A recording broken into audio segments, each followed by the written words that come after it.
काव्य की विशेषताएं। हमने पिछली क्लास में भी काव्य की विशेषताएं ही पढ़ी थी, और उससे पहले हमने पढ़ा था कि सूफी मत है क्या और सूफी मत की क्या खासियत है। इस प्रकार का साहित्य जो है सूफी साहित्य की श्रेणी में आता है, और इसका स्रोत, उत्पत्ति, भारत में इस काव्य धारा का प्रचार प्रसार कैसे हुआ, ये सारी चीजें हमने फर्स्ट क्लास में पढ़ी थी।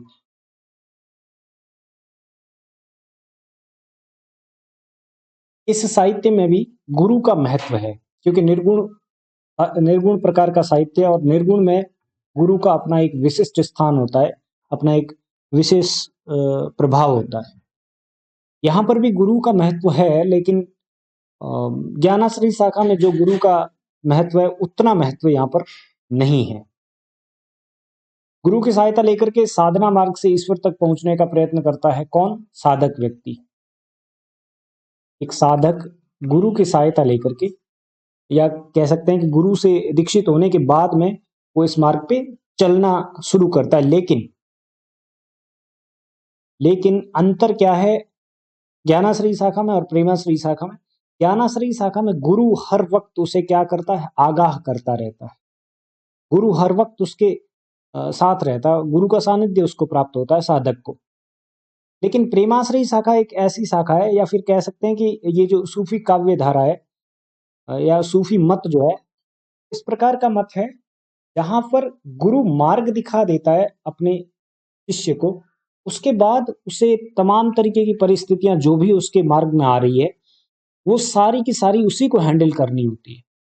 गुरु सिर्फ और सिर्फ उस मार्ग पर चलने का तरीका बता देता है, वो मार्ग बता देता है, उसके बाद वो स्वतः उन परिस्थितियों से और उन तमाम चीजों से जूझता है।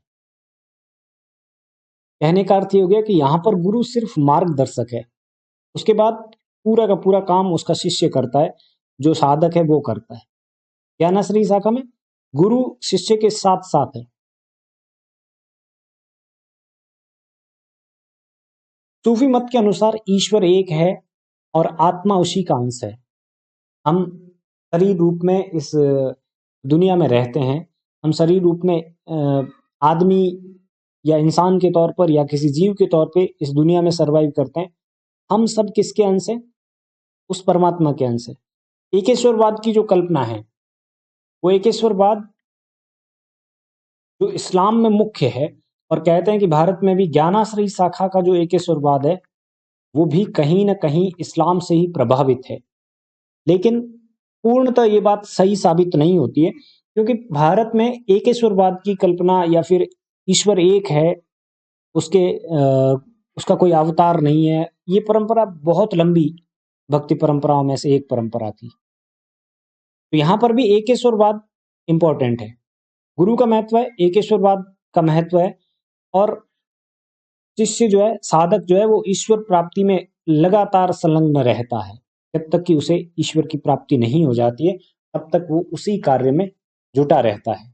कार्य क्या है? यहाँ पर साधना का कोई वो आपको रूप नहीं देखने को मिलता है जो ज्ञानाश्रयी या फिर आपको सगुण भक्ति में देखने को मिलता है, कि छाप तिलक करके मंदिर में पूजा पाठ कर रहा है कोई, या फिर योग साधना के माध्यम से अपने ईश्वर को साध रहा है। नहीं, यहाँ पर व्यक्ति जो है समाज का एक अभिन्न अंग होते हुए, एक हिस्सा होते हुए भी जो है साधना के मार्ग पर अनवरत चलता रहता है, क्योंकि उसके मूल में क्या है? प्रेम है। ज्ञान जैसी कोई चीज वहां महत्व नहीं रखती है। प्रेम हर वक्त उसके दिल में रहता है। किसके प्रति? समस्त जीवों के प्रति, और साथ ही साथ क्योंकि जीव सारे के सारे ईश्वर का ही अंश है, उसी परमात्मा का अंश है, तो उसको परमात्मा के से प्रेम करने के साथ साथ समस्त प्रकृति में मौजूद जीवों से भी प्रेम करना होता है। और जैसे एक सामाजिक व्यक्ति जीवन जीता है, ठीक वैसे ही अपनी जिंदगी वो जीता है। दूसरी तरफ ज्ञानाश्रयी शाखा में क्या है? व्यक्ति को साधना मार्ग पर चलने के लिए अलग अलग मतों और अलग अलग सिद्धांतों के हिसाब से, कुछ सिद्धांत और कुछ मत ऐसे हैं जो ग्रह त्याग की बात करते हैं, कुछ सिद्धांत और मत ऐसे हैं जो स्त्री संसर्ग को त्याग करने की बात करते हैं, कि आप जो है सामाजिक जीवन जीते हुए भक्ति नहीं कर सकते हैं या साधना नहीं कर सकते हैं। कुछ ऐसे सिद्धांत और मत भी है जो कहते हैं कि एकांत में जहाँ पर किसी दूसरे मनुष्य का आपको सानिध्य प्राप्त नहीं हो, वहां पर रहते हुए कठिन जीवन जीते हुए कुछ योग साधनाएं करते हुए आप जो है अगर भक्ति करते हैं तभी आपको ईश्वर की प्राप्ति हो सकती है। यहाँ पर आपको एक तरीके की लाइबिलिटी है, एक तरीके की स्वतंत्रता है। कैसी स्वतंत्रता है? आप सामाजिक जीवन जीते हुए ईश्वर की साधना में रत रह सकते हैं, लगे रह सकते हैं। इसलिए इस भक्ति को बहुत सारे लोगों ने अपनाया भी है। जब तक वो ईश्वर मिलन नहीं कर लेता, उसकी विरह वेदना का मार्मिक चित्रण इस प्रकार के काव्यों में देखने को मिलता है। उदाहरण के लिए आप पद्मावत ले लीजिए, क्योंकि इस धारा का और इस शाखा का प्रतिनिधि ग्रंथ है वो। जब तक रत्नसेन को पद्मावती का मिलन और उसका सानिध्य प्राप्त नहीं हो जाता, तब तक वो लगातार छटपटाता रहता है। जितनी कोशिशें वो कर सकता है, वो तमाम कोशिशें करता है। और जब उसको प्राप्ति हो जाती है अपने प्रेमी की, उसके बाद भी वो हर समय अलर्ट रहता है। जैसे आपने अगर पढ़ा है पद्मावत, तो सिंहल द्वीप से जब रत्नसेन चित्तौड़ की तरफ आता है और मार्ग में उसको भान हो जाता है, उसको अंदेशा होता है कि कहीं ऐसा न हो कि हम मिल तो लिए हैं, लेकिन मिलने के बाद भी अगर बिछुड़ जाए हम लोग, तो क्या स्थिति बनेगी। और फिर कुछ देर बाद यही होता है काव्य में, पद्मावती जंगल में रत्नसेन से अलग हो जाती है। तब फिर उसकी जो विरह वेदना है, वो पहली विरह वेदना से भी दुगुनी हो जाती है। वो और ज्यादा छटपटाने लगता है, क्योंकि उसको जो मूलभूत चीज है उसका साक्षात्कार हो गया है, उसका दर्शन हो गया है। जैसे परमात्मा मिल गए आपको और उसके बाद में आप उससे अलग हो जाते हैं, या फिर उसके बाद में आप किसी और काम में रत हो जाते हैं। उस समय परमात्मा की याद आना, उस समय ईश्वर की याद आना, वो और ज्यादा वेदना पैदा करता है। दूसरी तरफ आप नागमती को ले लीजिए, जहां पर कवि जो है प्रेम का महत्व समझाना चाहता है कि प्रेम का इंपॉर्टेंस क्या है, प्रेम में वियोग का क्या महत्व है। संयोग की स्थितियों में और वियोग की स्थितियों में आत्मा और परमात्मा की क्या स्थितियां बनती है। रत्नसेन के मन में प्रेम है किसके लिए? पद्मावती के लिए। तो वो किससे मिलने के लिए छटपटाता है? पद्मावती से। और दूसरी तरफ नागमती के मन में प्रेम है किसके लिए? रत्नसेन के लिए। तो वो हर समय छटपटाती है किसके लिए? रत्नसेन के लिए। संदर्भ अलग अलग है बस दोनों के। दोनों में प्रेम के महत्व को ही समझाने की कोशिश की गई है, बस दोनों के जो है ना टारगेट पॉइंट वो अलग अलग है। मेरे लिए जो ईश्वर है, मे भी हो सकता है आपके लिए वो ईश्वर नहीं हो, लेकिन दोनों के लिए ईश्वर जैसी कोई चीज है जिसको हम प्राप्त करना चाहते हैं, जिस तक हम पहुंचना चाहते हैं। तो हाँ सर। हम्म, कल विशेषताएं ही हुई थी।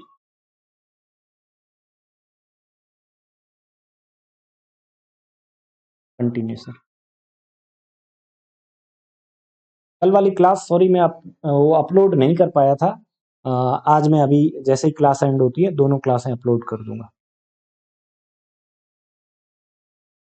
चलिए, तो यहाँ तक इस टॉपिक में आपने को अभी जो हमने पढ़ा है, एक ही पॉइंट पढ़ा है। इस पॉइंट में तीन चीजें आपके सामने आती है। पहली चीज, गुरु का महत्व।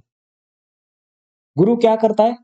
सिर्फ दर्शन देता है। उसको दर्शन देने का मतलब उसको उसको एक फिलोसफिकल टच देता है, उसको एक आप कह सकते हैं कि मानसिक संबल देता है ना। वो उसको रास्ता बता देता है कि आपको ये इस रास्ते पर चलना है, और इस रास्ते में इस तरीके की परिस्थितियां आ सकती है, इस तरीके की मुसीबतें आ सकती है आपके सामने, इनसे अलर्ट रहना है।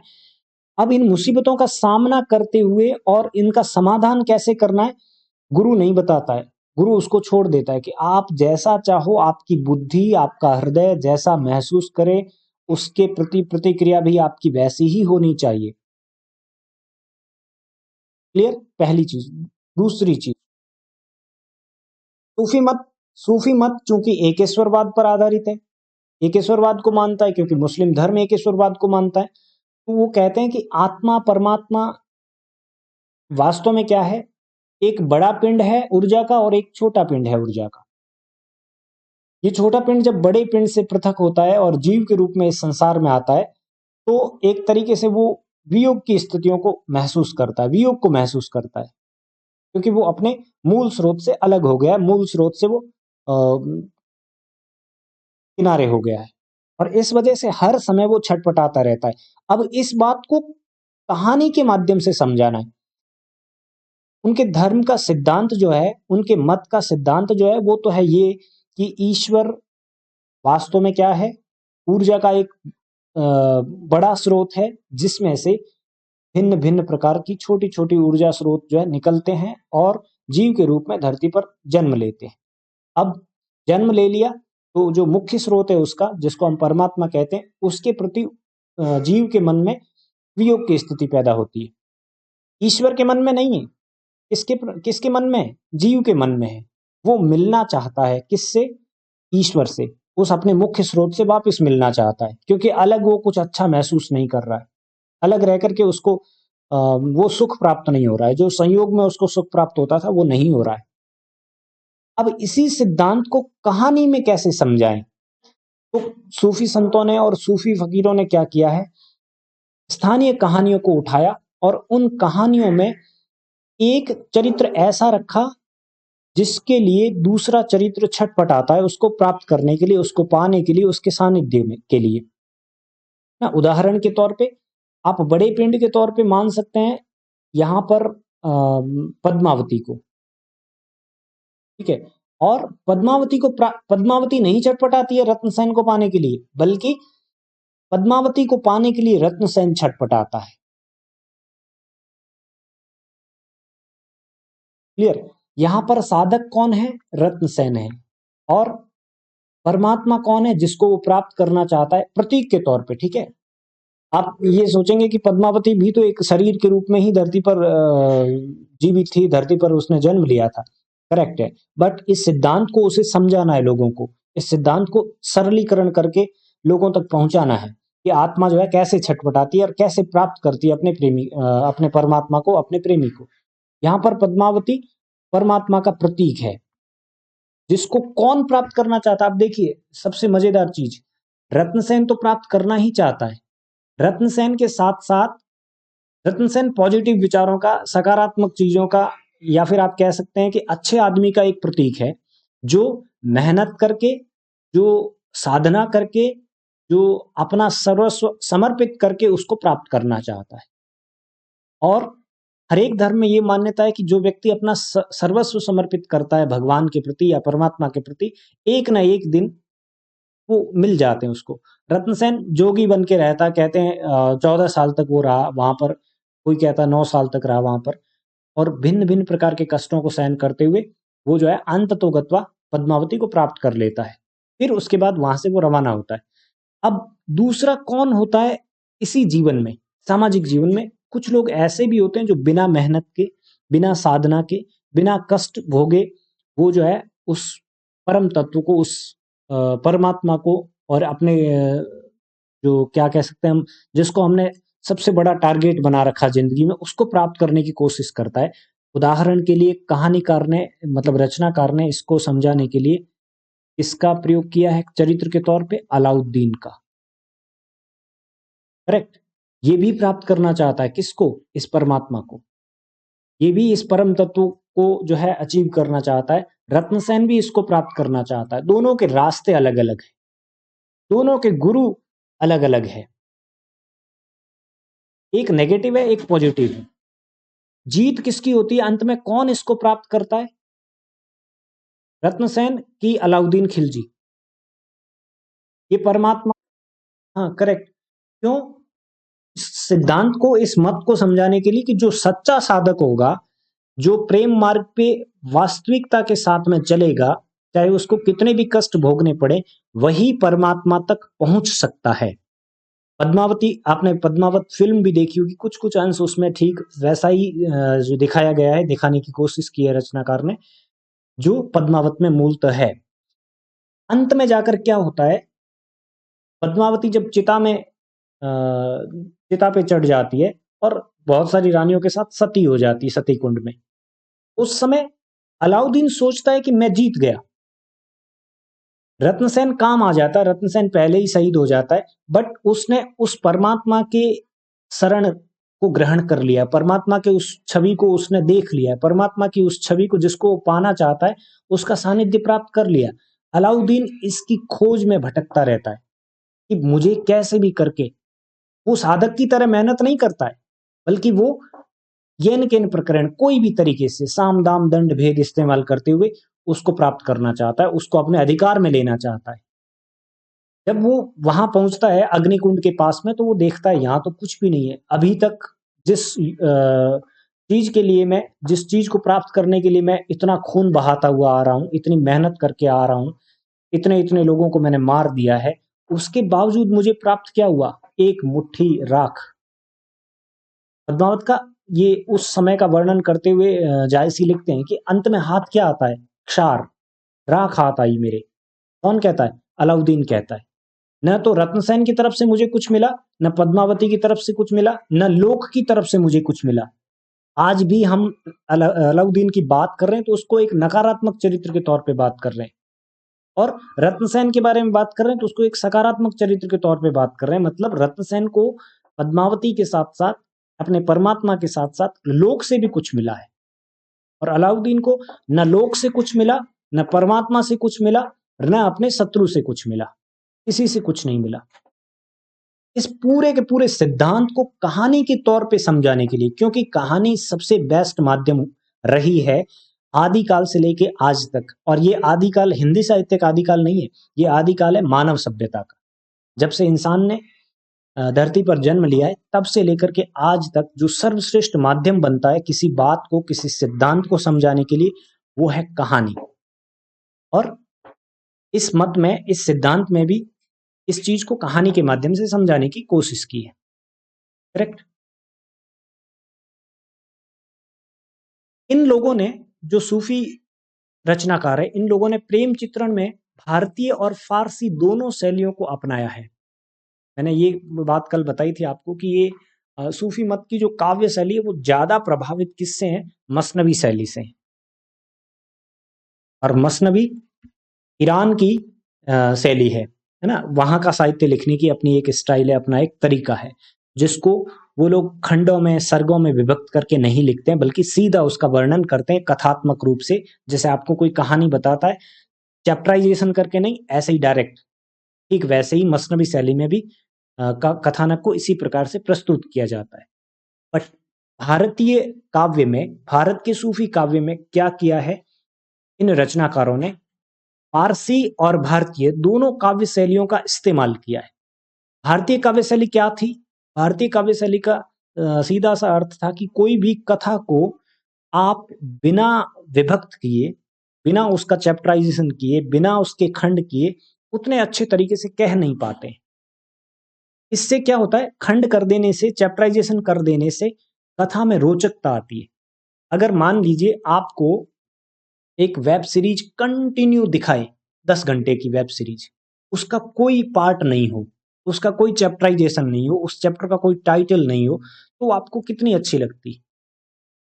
उसमें कहीं ना कहीं कुछ न कुछ ऐसा लूप रहता है जिससे आप ऊबने लगते हैं, जिससे आप जो है बोर होने लगते हैं। भारतीय कथा परंपरा का एक पुराना तरीका था, उस तरीके के अनुसार सूफी कवियों ने भी अपनी रचनाओं को चैप्टराइजेशन करके, खंडों में विभक्त करके, छोटे छोटे हिस्सों के तौर पे कहानी को कहा है। एक खंड दूसरे खंड के साथ इंटरलिंकिंग है, एक खंड दूसरे खंड के साथ जुड़ा हुआ है। एक खंड की कहानी को आगे के खंड में जो है बढ़ाया गया है, निरंतर किया गया है, उसको कंटिन्यू किया गया है। तो दोनों शैलियां आपस में मिल जाती है।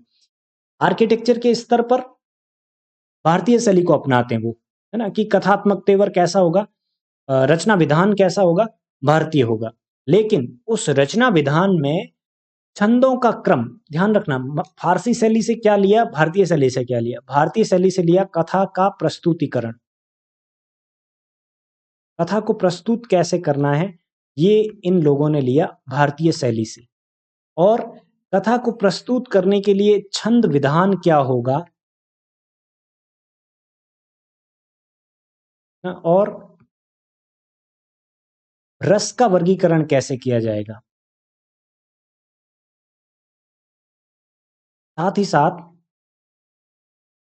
रस के वर्गीकरण के साथ साथ भिन्न भिन्न जो रस है उन रसों का सामंजस्यीकरण किया जाता है काव्य में। जैसे मान लीजिए दुख के तुरंत बाद सुख की स्थितियों का वर्णन साहित्य को और ज्यादा रोचक बना देता है ना। लेकिन दुख में मान लीजिए हास्य रस को डाल दिया या फिर वीर रस में हास्य रस को इन्वॉल्व कर दिया।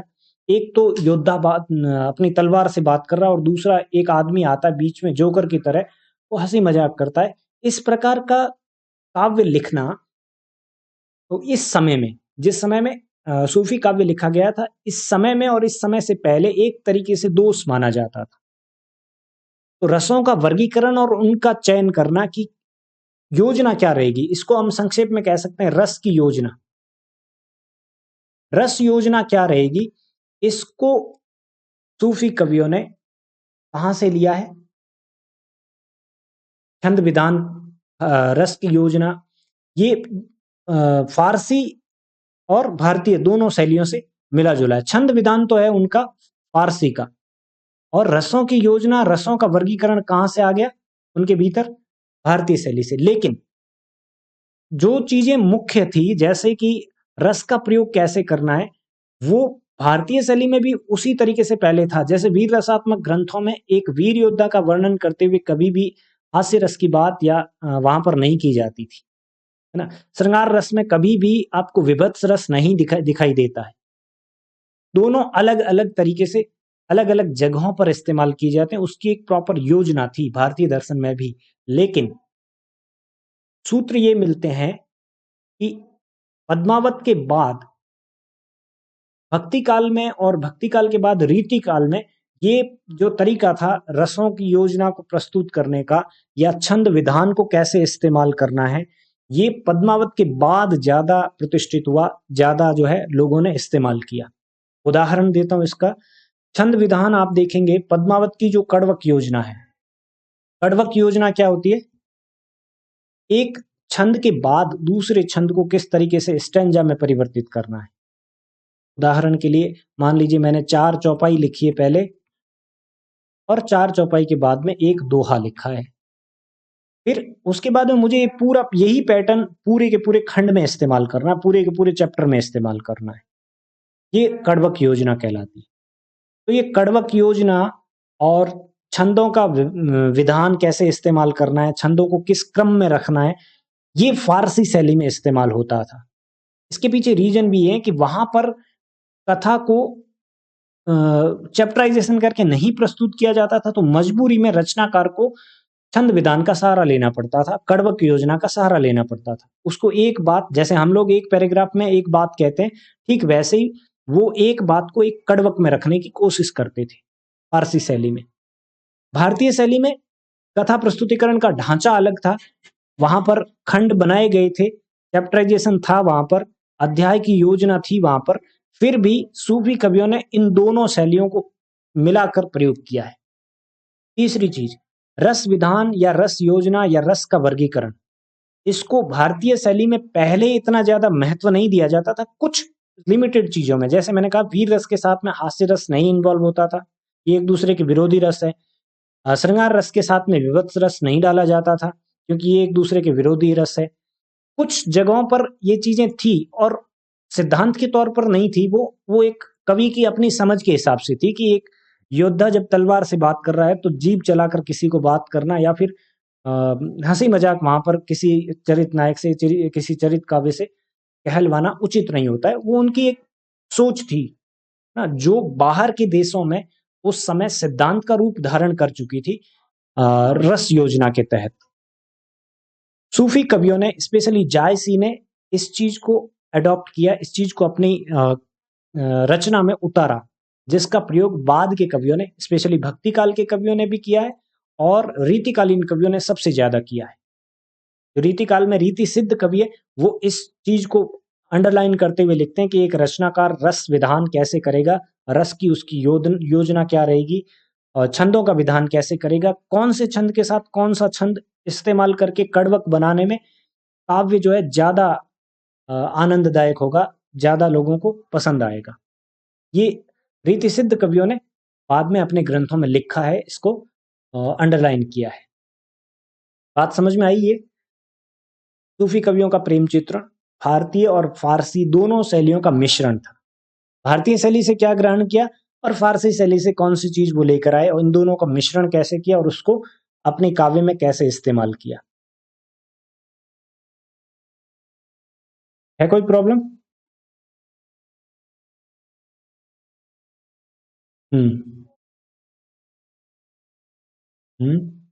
हाँ, जहां पर देखिए एकेश्वरवाद होगा ना, जहां एकेश्वरवाद होगा वहां पर द्वैतवाद की तो कल्पना ही नहीं कर सकते आप। वहां पर तो अद्वैत ही होगा। द्वैत अद्वैत को आप एक पीछे की क्लास में आपको शायद मेरे हिसाब से डिस्कस किया था हम लोगों ने। द्वैत का मतलब दो मानना, अलग अलग मानना। हम्म।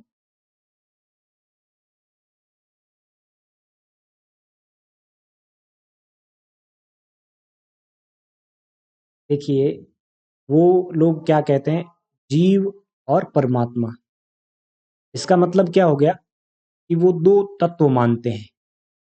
करेक्ट। लेकिन ईश्वर किसको मानते हैं? इस एक को ही ईश्वर मानते हैं। ज्ञानाश्री शाखा में कुछ सिद्धांत ऐसे हैं जो कहते हैं कि जीव ही ईश्वर है, और ये ईश्वर तो है ही, लेकिन जीव ही ईश्वर है, जीव के भीतर भी ईश्वर ही मौजूद है।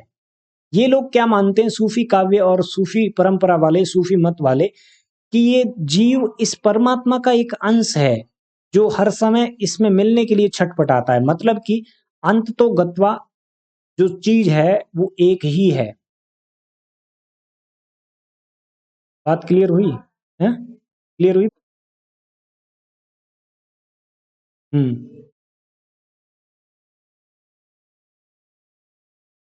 Correct, correct, correct.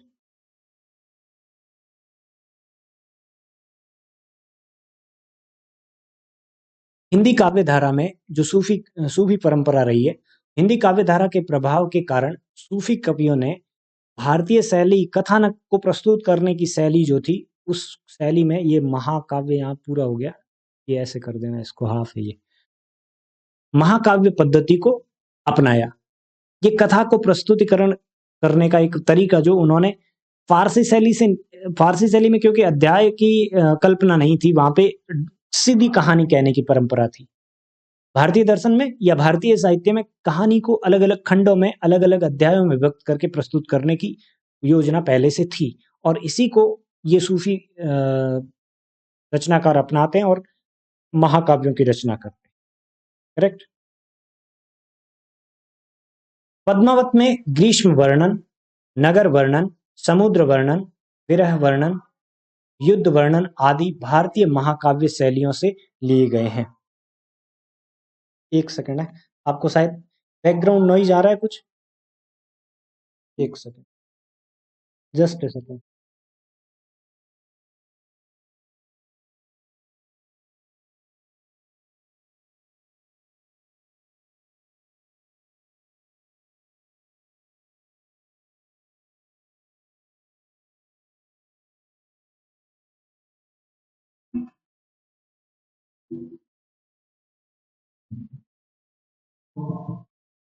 अब कोई आवाज वगैरह तो नहीं आ रही? मुझे ऐसे लगा शायद आप लोग डिस्टर्ब होंगे या हो रहे होंगे। हम्म। ओके। वैसे इसमें नहीं आती, कंडीशनर माइक है ये, बाहर दूसरी आवाज को नहीं कैच करता, जो इसके सबसे नजदीक होती है उसी को करता है, बट फिर भी मुझे ऐसे लगा। पद्मावत में, क्योंकि पद्मावत प्रतिनिधि ग्रंथ है और पद्मावत के आधार पर बाद में दूसरे ग्रंथ इस धारा में लिखे गए, पद्मावत में ग्रीष्म ऋतु का वर्णन, नगर का वर्णन, नगर योजना का वर्णन, और ये नगर योजना, ध्यान से इस चीज को समझना, समुद्र का वर्णन, नगर वर्णन और ऋतुओं का वर्णन, ये सब कहीं ना कहीं हमारे शरीर से जुड़े हुए हैं। नगर वर्णन में डायसी इतना जबरदस्त तरीके से बताते हैं प्रतीकों के तौर पर, कि जैसे 5 द्वार, सॉरी 5 झरोखे, 10 द्वार, ये सारे के सारे प्रतीक बन जाते हैं। किस चीज के? हमारे शरीर विज्ञान के। हमारे जैसे 5 इंद्रियां हैं, 10 द्वार है हमारे शरीर में माने जाते हैं जहां से प्राण निकलते हैं। ग्रीष्म वर्णन का अर्थ क्या हो गया? हमारे शरीर में 2 प्रकार की प्रकृति होती है सांस की, है ना? 2 प्रकार की नाड़ियों की कल्पना की गई है। ज्ञानाश्रयी शाखा में आपने इस चीज को पढ़ा होगा। ईड़ा और पिंगला ना, एक वो नाड़ी जो चंद्रमा का प्रतीक है, एक वो नाड़ी जो सूर्य का प्रतीक है। ह और ठ हमने हठ योग में पढ़ा था ना। तो ये ऋतुओं का वर्णन, नगर का वर्णन, समुद्र का वर्णन लौकिक तो कर ही रहा है कवि, साथ ही साथ आध्यात्मिक तौर पर भी प्रतीकों के रूप में कर रहा है ना, कि कैसे 10 दरवाजे पार करके रत्नसेन जो है किले में पहुंचता है, जहाँ पे पद्मावती निवास करती है। इसका वर्णन करते समय कवि प्रतीकात्मक भाषा में कह रहा है कि कैसे जो है एक व्यक्ति जो है प्राणों को साधता हुआ इन अलग अलग 10 द्वारों को, जो कि हमारे शरीर के भीतर मौजूद है, इनको पार करता हुआ उस परमात्मा का जो है, जो प्रकाश पुंज है, उसको अनुभव करता है ना। ठीक इसी तरह, और ये सारे के सारे जो दर्शन है, ये भारतीय महाकाव्य से ग्रहण किए गए, इनको यूज किया है। अब वो सीधे सीधे तौर पर ये कहता कि जो है हमारे शरीर में 2 प्रकार की सांसें हैं, हमारे शरीर में 10 मुख्य मार्ग है प्राण निकलने के, अगर वो सीधा सीधा वर्णन करता तो शायद किसी व्यक्ति को उतना अच्छा नहीं लगता या पढ़ने में उतना शानदार नहीं लगता। इसको कथा में पिरोया है उसने, इसको उसने कथा में कहीं ना कहीं सेट किया है। जैसे हम गुड़ के साथ तिल लगा के और उसको मिक्स करके एक व्यंजन बनाते हैं, ठीक वैसे ही उसने जहां जहां उसको जरूरत लगी वहां वहां उसने प्रतीकों के तौर पे इन सिद्धांत की बातों को यूज किया है। इस चीज का ध्यान में रखना।